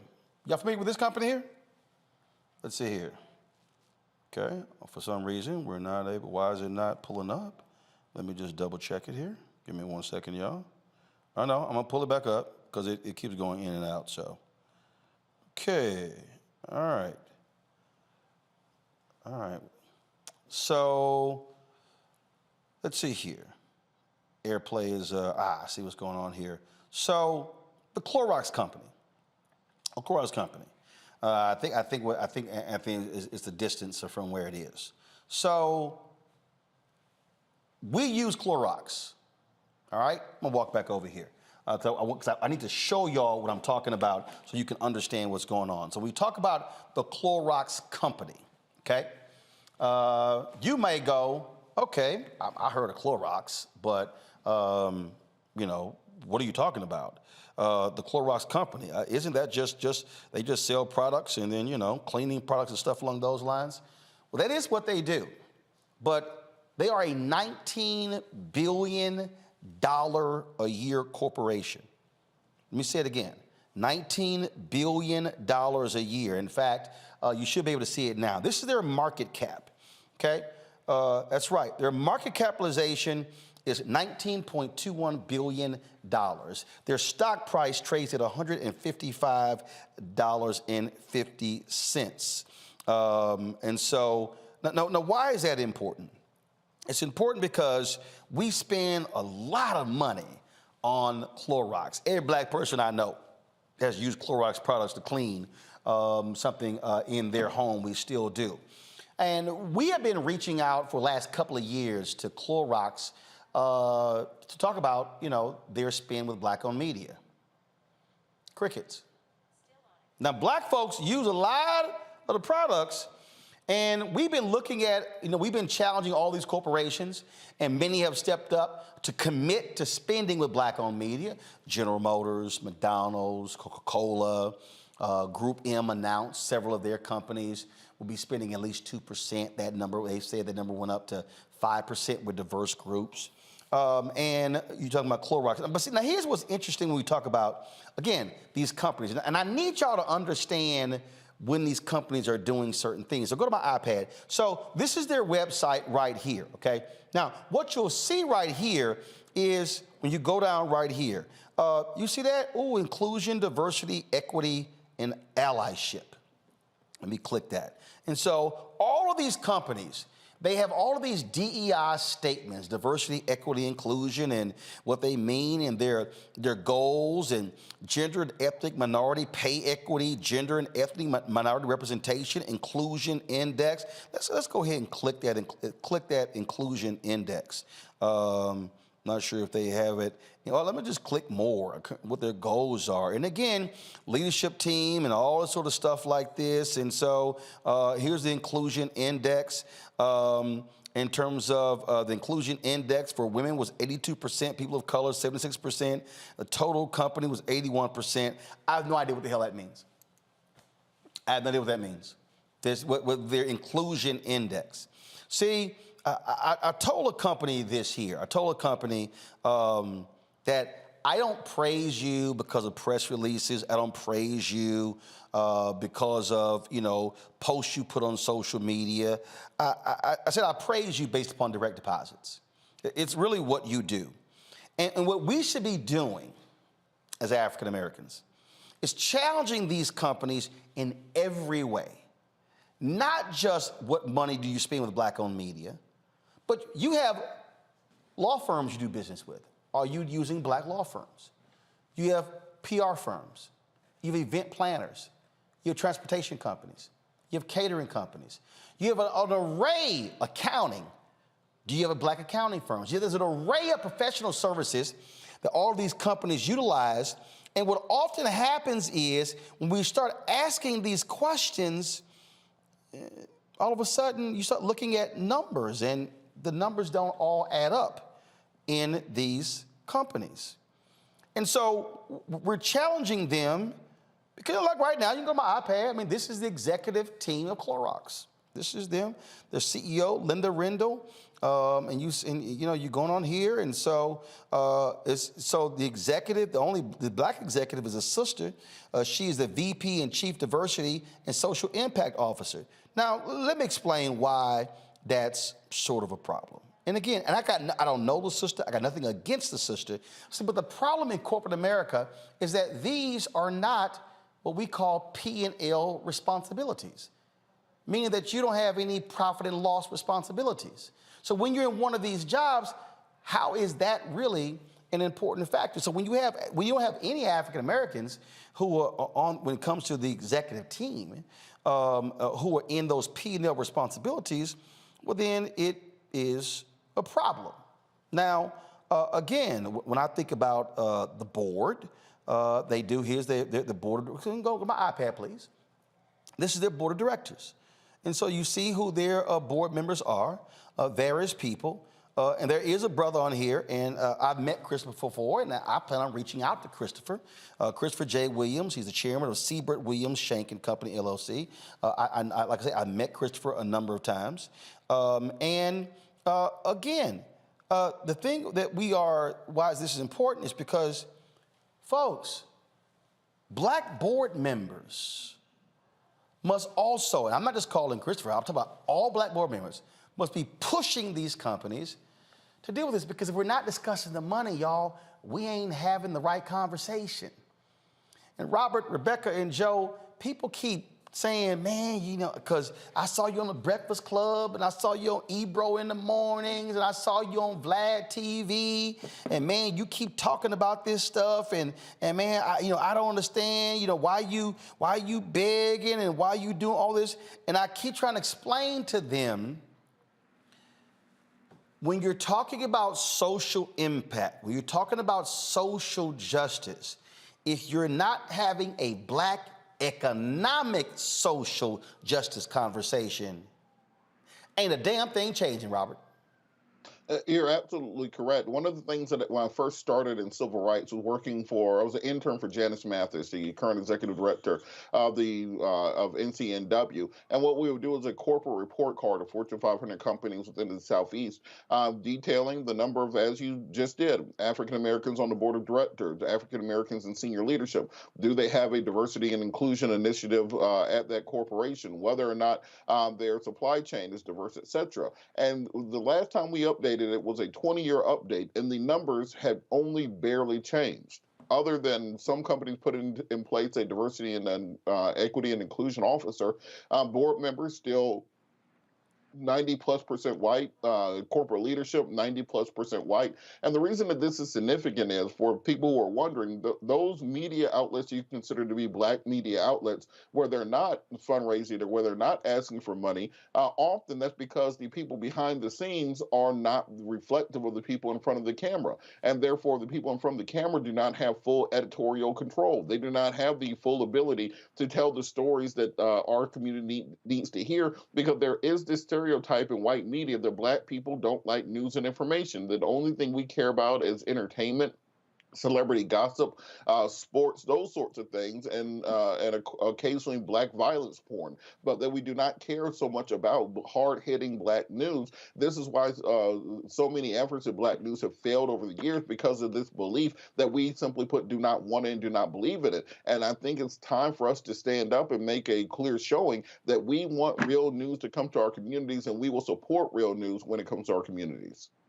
What I'm trying to unpack here, Rebecca, for everybody who's watching, is that $322 billion is spent every year on marketing, and black-owned media gets 0.5 to 1%.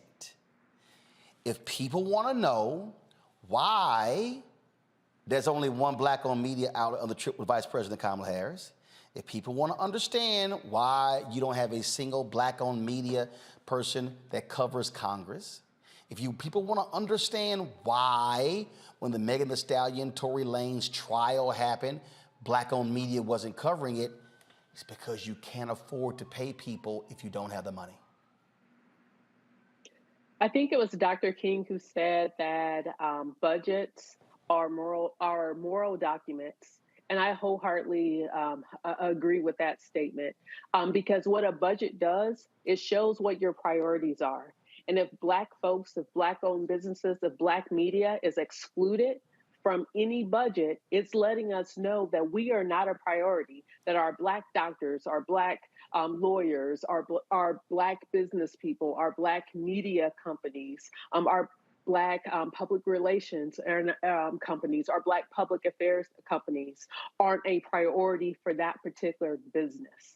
And at some point, we do have to hold these businesses accountable. Because when we think about the wealth gap in America, it's not just because of the gender pay gap, but it's also because our Black businesses aren't receiving some of the same breaks that white businesses aren't getting. And this isn't just an issue with corporate America, but it's also an issue with our government and our government spending that they spend on media, but don't do that same level of spending, the same percentage of spending for Black-owned media.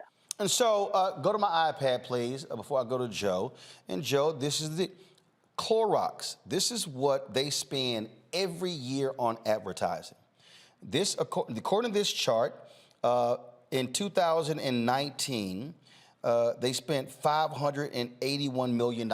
Now, this is according to this chart here. Now, I was looking at another, before I go, so come back here. Now, according to this, in 2022, it says, come on, go to my iPad, that Clorox spent $709 million in 2022. So, here's the deal. If Black-owned media, Joe, got 10%, let's just say 10% of the money that Clorox spends, that's $70.9 million, okay? Just for our audience sake, if, let's just say, of the $70 million, let's just say, again, it's 10%, y'all. It's $70 million. It's Black-owned media. We're talking about, now mind you, multiply that by, let's just say there are 30 companies that are out there spending the same amount of money. So if 30 companies, if $70 million was spent by 30 companies, that amounts to $2.1 billion. Black-owned media will get 10%, that's $210 million. Then we'll be able to afford staff, be able to afford marketing, be able to grow. And so I'm very curious, and I would love to find out, and we're going to reach out to them because we're trying to reach out to them. I'm going to hit the sister. I've already texted a couple of people. Robert used to work with Reverend Jackson there. I know Christopher Williams has done stuff with Rainbow Push before. We need to get his number because we need these Black board members asking the very same questions I'm asking in their board meetings. Who's the money being spent with? If you don't follow the money, Joe, then you can't have a real conversation. Now, I want to be left out on the scriptures, so I'm going to Matthew 6:21. For where your treasure is, your heart will be also. So we're going to know by looking at the budgets where the money is and where the money is going. And at the end of the day, you know, here we are in another situation where you plant a seed and you're supposed to get a harvest. It's one thing if we don't buy Clorox. There's a bunch of things we can talk about. Well, Black folk don't really get into this. No, we all got Clorox. Now, sometimes we don't use it. You go to your cousin's house and it's not cleaned up the way it needs to. And what do you tell him? You tell him, go get the Clorox because I know it's here.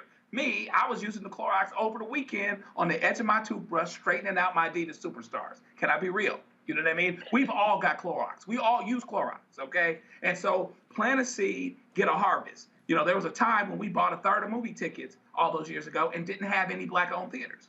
You know, so, you know, at the end of the day, we have to be serious. I appreciate you trumpeting this horn because it has to be trumpeted. The fact of the matter is, if they do the drop in the bucket that they're actually supposed to, which would be commensurate with the investment that they have. Clorox is truly a product that transcends color. We all have it, all right?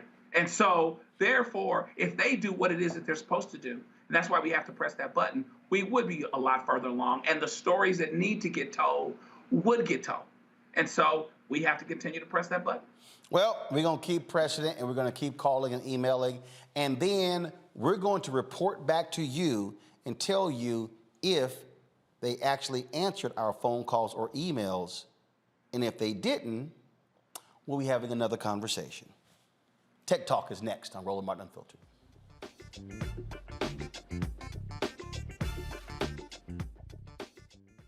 Hatred on the streets, a horrific scene, a white nationalist rally that descended into deadly violence. White people are losing their damn minds. as an angry pro-Trump mob storms the U.S. Capitol. We've seen shootings. We're about to see the rise of what I call white minority resistance. We have seen white folks in this country who simply cannot tolerate black folks voting. I think what we're seeing is the inevitable result of violent denial. This is part of American history. Every time that people of color have made progress, whether real or symbolic, there has been what Carol Anderson at Emory University calls white rage as a backlash. This is the rise of the Proud Boys and the Boogaloo Boys. America, there's going to be more of this. Here's all the Proud Boys, guys. This country is getting increasingly racist in its behaviors and its attitudes because of the fear of white people. The fear that they're taking our jobs, they're taking our resources, they're taking our women. This is white fear.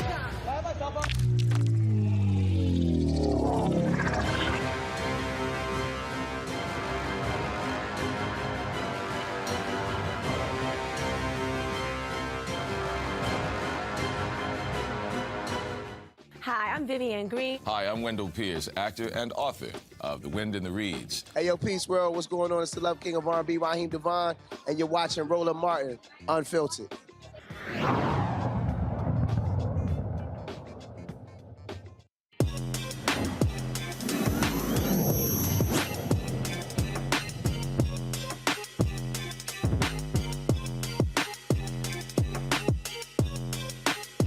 Education is increasingly digital. A husband and wife team is revolutionizing the e-learning platform using AI avatars to bring education to life. Skilldora makes learning more interactive and personalized with AI-instructed courses offering various interactive features. Joining me from Fort Mill, South Carolina, are the co-founders of Skilldora, Demario and Dawn Nicole McElwain. Demario and Dawn, glad to have y'all here. So first off, who is this targeting? Is it targeting children, teenagers, college students? Who's the focus? Yeah, first of all, Roland, it's a pleasure to be here. So we are targeting adult learners, so working professionals. And so in what areas? So what categories? Yeah, thanks for asking. So we have 5 categories. We focus on personal development. We focus on professional development. We focus on career advancement, leadership, and entrepreneurship. So 5 categories. So when you talk about AI instructed courses, what does that even mean?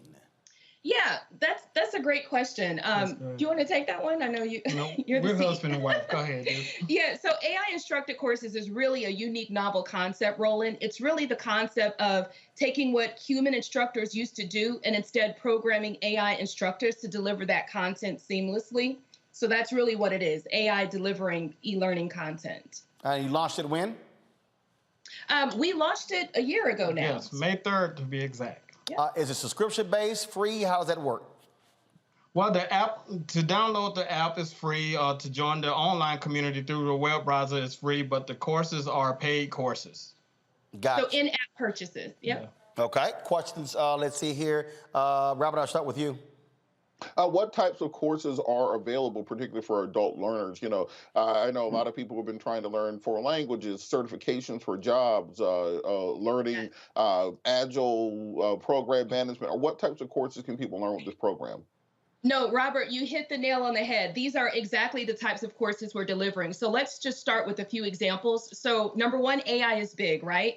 And by the way, we're pushing everyone to get certified in AI regardless of your industry. So we have machine learning is just the beginning of understanding AI. We have AI Essential Certification, which is a 4-hour certified program. But we also have more traditional courses, Robert, like Agile Project Management, understanding how to start your Scrum Master career, how to be an Agile coach. We also have partnerships with like PMI, so we're teaching about project management. Especially one particular topic that's really popular is people now want to know, how do I take the industry that I'm in and remain competitive in this new world by adding the AI component? So we're also teaching those courses. Let's see here. Rebecca, go. Yeah, there's been a lot of pushback with AI, especially when we look at the campaign that Levi's Jeans have recently done with using AI models instead of real models, and people are pushing back about diversity, equity, and inclusion with that. So as we're all trying to figure out how do we embrace AI, can you talk about with the type of work that you all are doing and how it's different? Like, what's the ethics of using AI versus actual human instructors? Absolutely. That's a great question. Do you want to talk? You want to touch on that first? Go ahead. Well, I think it really starts with the story on our why. Dear, you can elaborate a little bit more on that. Yeah, I'll just give you some background and then we'll kind of come to the question if that's okay. So with Skilldora, it was really a great idea that fell flat on its face. We originally sought out to be an e-learning marketplace, very similar to some of our competitors, Coursera, Udemy.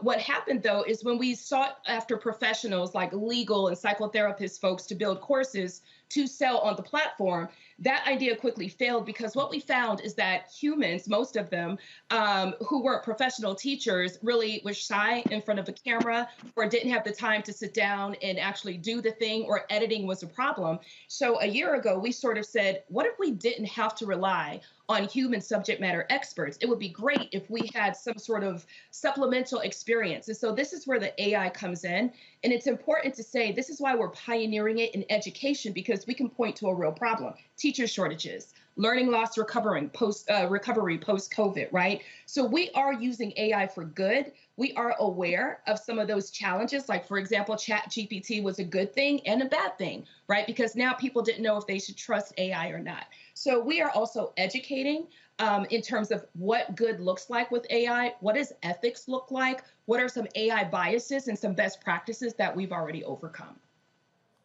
Thank you. All right, Joe, real quick. I need a quick question, a quick answer. Joe, go. Congratulations on what it is you're doing. Give us some of the next frontiers in AI and education and how they converge. And how do we make sure that this is not something else that leaves us, people like us, behind? Well, you know, that's actually a great question. The reason that we are in this space so we can actually carve out our place in it, you know, as Black people, to be honest. And I don't believe that it will actually dissolve anytime soon. You know, as classrooms are starting to emerge, you know, with the smart boards and computers and everything, AI is actually coming in to help the teachers just reach more students. You know, in the U.S. market, we are the only ones that's kind of not on board with it yet. You know, places like Japan and China, they're already rocking and rolling with the AI. So we actually plan to be the front runners on this side of the ground to help just basically make people comfortable with the transition. And it's not about replacing teachers, it's about extending the human experience, alleviating teacher burnout, so on and so forth. All right, then we'll pull up with folks where we can access the app. It's Skilldora. You see right there how to connect with them on social media. Go to their LinkedIn, Twitter, YouTube page as well. Well, we certainly appreciate both of you joining us, DeMario and Don. Good luck. Thank you. Thank you very much. All right, thanks a bunch. Folks, that is it for us. Joe, Rebecca, Robert, thank you so very much. Folks, I'll see you tomorrow right here on Roland Martin Unfiltered, right here on the Black Star Network. Holla! Folks, Black Star Network is here. Oh, no punches! I'm real revolutionary right now. Support this man, Black Media. He makes sure that our stories are told. Thank you for being the voice of Black America, Roland. Stay Black. I love y'all. All momentum we have now, we have to keep this going. The video looks phenomenal. See, there's a difference between Black Star Network and Black-owned media and something like CNN. You can't be Black-owned media and be scared. It's time to be smart. Bring your eyeballs home. You dig? Pull up a chair. Take your seat. The Black Tape with me, Dr. Greg Carr, here on the Black